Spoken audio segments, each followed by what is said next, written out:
Només això, res de nou. Res. Tret que de nou tenim prohibit parlar. Com? Calma't aquí, a la paret d'aquesta casa. Ves amb compte. El duc d'Alba, tot just arribat, ha fet publicar un ban en virtut del qual 2 o 3 persones juntes que conversin al carrer són declarades culpables d'alta traïció i sense instrucció de cap procés. Oh, pobres de nosaltres. Sota amenaça de cadena perpètua, està prohibit parlar dels afers d'estat. I de les nostres llibertats. I a qui censuri els actes del gobierno? Pena de mort! Oh, estem perduts! I amb grans promeses, els pares, mares, fills, parents, amics i servidors són convidats a revelar el que passa en el si de les vivendes davant d'un tribunal establert especialment per això, el Tribunal dels Tumultos. Oh, retirem-nos, doncs, a casa nostra. En canvi, els que obeeixen se'ls promet que no hauran de patir cap dany, ni en la seva persona, ni en el seu honor, ni en els seus béns. Quanta magnanimitat! Ja em vaig sentir malament des del mateix moment que el duc va entrar a la ciutat. Des de llavors, per mi, és com si el cel estigués cobert per un crespó negre. I que manlleu dels soldats. Són d'una altra espècie, oi? No pas els que teníem que estar acostumats a veure per aquí. Se m'oprimeix el cor quan veig desfilar una patrulla pel carrer. Drets com ciris, la mirada fixa, marcant el pas. I si estan de guàrdia i passes per davant, és com si volguessin veure i a través teu. I amb un aire tan greu i rabiós, és com si trobessis un botxí a cada cantonada. No m'agraden gens. La nostra milícia vivia i deixava viure. En canvi, aquests homes són com màquines.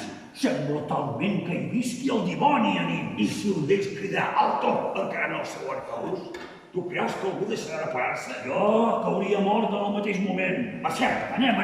Amics, companys, Silenci! És desestat. no ho sabeu. Massa coses sabem. Se n'ha anat la governadora. Déu tingui pietat de Se n'ha nosaltres. anat de cop i en secret. No podria entendre's amb el duc. En nom del cel, adéu als nostres furs. Ensumo un matí de crematori, el sol no vol sortir i la boira put. Oranys també ha marxat. Doncs estem ben arreglats. Encara ens queda el comte Lledmont. Ai, gràcies a Déu, que tots els sants li donin fortalesa perquè obri de la millor manera possible. Per fi entre alguns quants que encara no s'han amagat.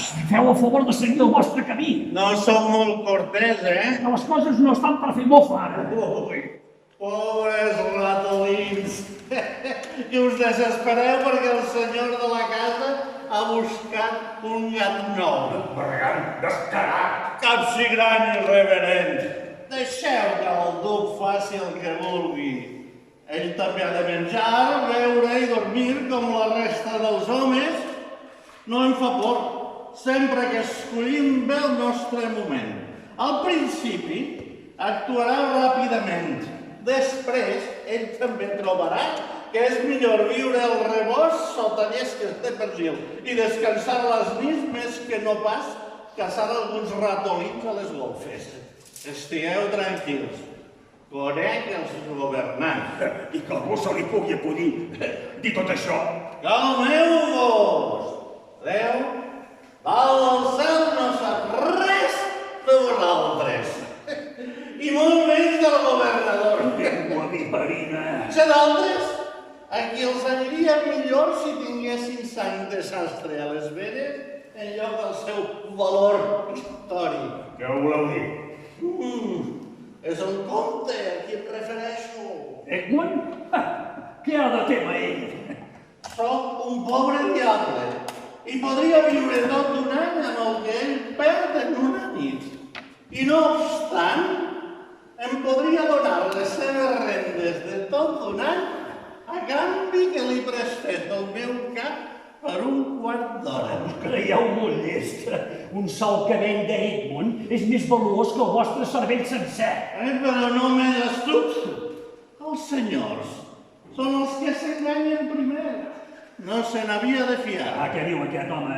Un senyor com ell? Voldria que, només per una hora, tingués ell el vostre coratge al cos, perquè el neguiteixés, el fostigués i li cogués per dins fins a fer-lo sortir de la ciutat. No sabeu el que dieu.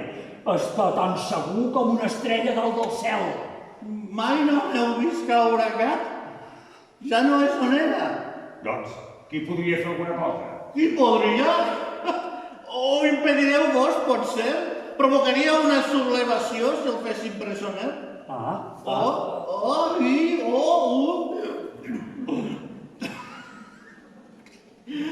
Us podeu exclamar amb totes les lletres de l'alfabet si voleu.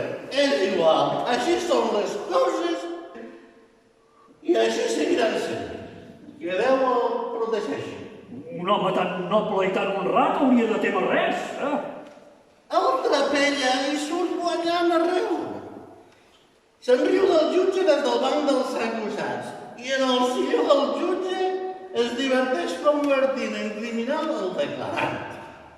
Una vegada vaig haver de copiar un procés en el qual l'instructor havia rebut grans elogis i diners del tribunal perquè en el seu interrogatori havia aconseguit fer passar per delinqüent un honrat infeliç a qui es perseguia. Aquesta és una altra mentida descarada.